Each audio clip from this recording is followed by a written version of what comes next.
যুদ্ধ এখন 10-11 দিন হয়েছে, এখনো কিন্তু জ্বালানি নেই এরকম কোনো ব্যাপার এখনো তৈরি হয়নি। তাহলে এত আতঙ্কিত হয়ে কেনার কারণে এই ভিড়টা হচ্ছে। মানে যেসব ডেটা জ্বালানির পত্রিকা বেরোচ্ছে, এই মুহূর্তে বাংলাদেশে জ্বালানি সংকট নেই। আপনি বলছিলেন এই যুদ্ধে যে প্রভাবগুলো পড়েছে, অন্যতম একটা প্রভাব হলো বাংলাদেশে মানে একটা প্যানিক তৈরি হয়েছে।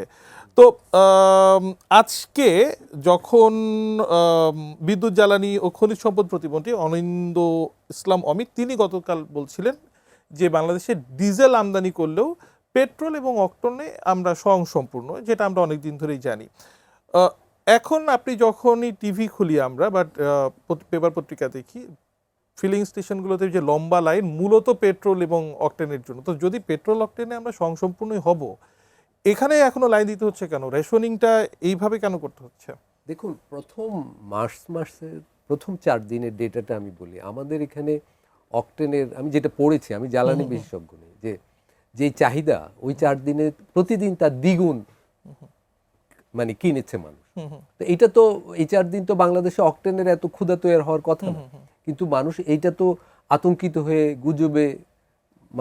গুজবের কারণে কিনেছে। এই আতঙ্ক এখন হয়তো অন্য ক্ষেত্রেও, আমি বলবো যে ভোগ্যপণ্যের ক্ষেত্রেও এটা ছড়িয়ে পড়েছে, বা এ থেকে কোনো ব্যবসায়ী সিন্ডিকেটও সুযোগ নিতে পারে। আমাদের এখানে যুদ্ধ এখন 10-11 দিন হয়েছে, এখনো কিন্তু জ্বালানি নেই এরকম কোনো ব্যাপার এখনো তৈরি হয়নি। তাহলে এত আতঙ্কিত হয়ে কেনার কারণে এই ভিড়টা হচ্ছে। এবং আসলে তো এটা সত্য, আপনি বলেছেন যে পেট্রোল পাম্পগুলোতে একটা নৈরাজ্যকর অবস্থা, ভিড়, বিশৃঙ্খলা, ঘন্টার পর ঘন্টা দাঁড়িয়ে থাকছে বাইকাররা, এবং পেট্রোল পাম্পের মালিকরা রীতিমতো আতঙ্কগ্রস্ত। তারা বলছেন যে মানে তাদেরকে নিরাপত্তা না দিলে আসলে ব্যবসা চালিয়ে যাওয়া এত ভিড় হলে তো আসলে সেখানে ব্যবসা করা যায় না শান্তিতে। কিন্তু আমি বলবো সরকার এখন পর্যন্ত যে রেশনিং করছে, সরকার 2-3 বার বোধহয় সিদ্ধান্ত পরিবর্তন করেছে, কিন্তু সিদ্ধান্ত একটা নিয়ে সেটা মানে দীর্ঘদিন চালু রাখার দরকার আছে। এবং সিদ্ধান্ত হতে হবে সুচিন্তিত, যে আমাদের 2 সপ্তাহ যুদ্ধ চললে কি হবে, 1 মাস চললে কি হবে, 2 মাস চললে, এভাবে আসলে চিন্তা করা উচিত। এখন অন্তত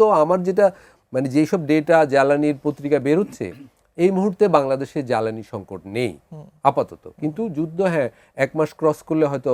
কিন্তু সরকার এখন পর্যন্ত যে মানুষকে আশ্বস্ত করার জন্য যেসব পদক্ষেপ নিয়েছে, ধরেন ইনক্লুডিং এই রেশনিং সিস্টেম, তাতে মানে আশ্বস্ত মানুষ হচ্ছে না কেন, বা কিভাবে আশ্বস্ত হবে? তাহলে না, আসলে বিভিন্নভাবে নানা খবর বের হয়। এখন তো সোশ্যাল মিডিয়ার যুগ, নানা ধরনের উল্টাপাল্টাও খবর বের হয়, আমি বলবো, যেগুলোর সাথে সরকারি সিদ্ধান্তের হয়তো সমন্বয় নেই বা স্ববিরোধিতা আছে।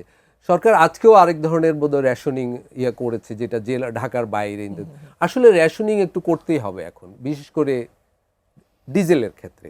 পেট্রোল অক্টেন হয়তো চাহিদার তুলনায় যথেষ্ট পরিমাণ আছে, কিন্তু যদি যুদ্ধ 20-30 দিন অতিক্রম করে, সরকার এখানে রেশনিং করতে হবে। মানে রেশনিং এর ক্ষেত্রে আমি একটু যুক্ত করতে চাই, দুটো বিষয় এখানে গুরুত্ব দেওয়া উচিত, সেদিকে মনোযোগ কম। সেটা হলো প্রাইভেট কারের চলাচল সপ্তাহে অন্তত 2-3 দিন বন্ধ রাখতে হবে।